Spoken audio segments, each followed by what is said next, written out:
নীলা বলেছিল সে আর আসবে না। পরের দিন সকালে রুদ্র অফিসে ঢুকেই নীলার খালি ডেস্ক দেখে থেমে যায়। অদ্ভুত শূন্য লাগে জায়গাটা। সে ম্যানেজারকে জিজ্ঞাসা করে, মিস নীলা আসেননি? উত্তরে আসে তিনি রেজিগনেশন মেল পাঠিয়েছেন। রুদ্র বুক ধক করে ওঠে। সে কিছু না বলেই নিজের কেবিনে ঢোকে, কিন্তু কাজের ফাইলে মন বসে না। শেষে সে নিজেই ফোন করে, আপনি কোথায়? ওপাশ কয়েক সেকেন্ড চুপ থাকে। তারপর নীলা শান্ত গলায় বলে, আমি আর আসবো না। আপনি তো চেয়েছিলেন আমি কষ্ট পাই, পেয়েছি। লাইনটা রুদ্রকে নরম করে দেয়। সে ঠান্ডা গলায় বলে, অফিসে আসুন, কথা আছে।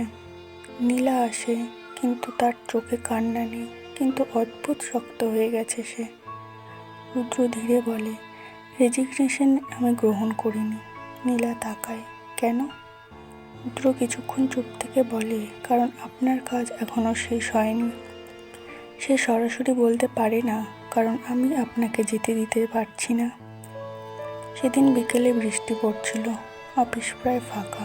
নীলা জানলার পাশে দাঁড়িয়েছিল। রুদ্র কেবিন থেকে দেখে তার চুলে বৃষ্টির জল পড়ছে। হঠাৎ এক ঝলক স্মৃতি, স্কুলের দিন, একইভাবে বৃষ্টিতে ভিজে নীলা হাসছিল। রুদ্র অজান্তেই এগিয়ে যায়, ধীরে বলে, ভিজবেন না, ঠান্ডা লাগবে। নীলা চমকে তাকায়। এই কণ্ঠটা আগের রুদ্রর মতন। সে আস্তে বলে, আপনি কেন খেয়াল রাখছেন? রুদ্র চোখ সরিয়ে নেয়। আমি শুধু দায়িত্ব পালন করছি। এই একটা লাইন আবার দেওয়াল তুলে দেয়। নীলার চোখে আবার কষ্ট নামে। কিছুদিন পর একটা প্রজেক্টের চাপ। নীলা রাত অবধি কাজ করেছে।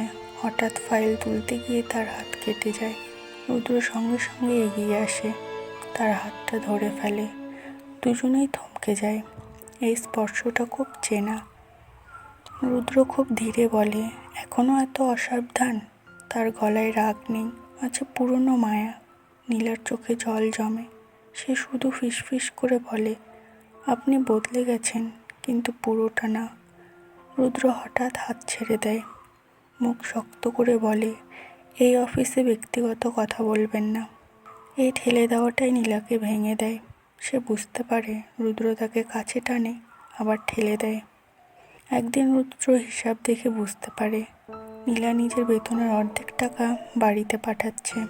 তার বাবার চিকিৎসা এখনও চলছে। রুদ্র বুঝতে শুরু করে সব কিছু এত সহজ ছিল না। তবুও সে সরাসরি কিছু জিজ্ঞাসা করে না, কারণ জিজ্ঞাসা করলে তার রাগের ভিত্তিটা ভেঙে যাবে। এক সন্ধেয় বিদ্যুৎ চলে যায় অফিসের। জেনারেটর চালু হতে কয়েক সেকেন্ড লাগে। এই অন্ধকারে দুজন খুব কাছে দাঁড়িয়ে, শ্বাসের শব্দ শোনা যাচ্ছে। রুদ্র ধীরে বলে, তুমি সুখে আছো? প্রথমবার আপনি না বলে তুমি। নীলার গলা কেঁপে ওঠে। সুখ সবার জন্য না রুদ্র। রুদ্রর বুক কেঁপে ওঠে। সে হাত বাড়িয়ে নীলার মুখ ছুঁতে যায়, কিন্তু থেমে যায়। আলো জ্বলে ওঠে, দুজনেই দূরে সরে যায়। নীলা ধীরে বলে, আপনি আমাকে শাস্তি দিচ্ছেন কেন? রুদ্র তাকিয়ে থাকে। সে বলতে পারে না, কারণ আমি এখনও তোকে ভালোবাসি। ভালোবাসা যদি থাকে তাহলে এই দূরত্ব কতদিন?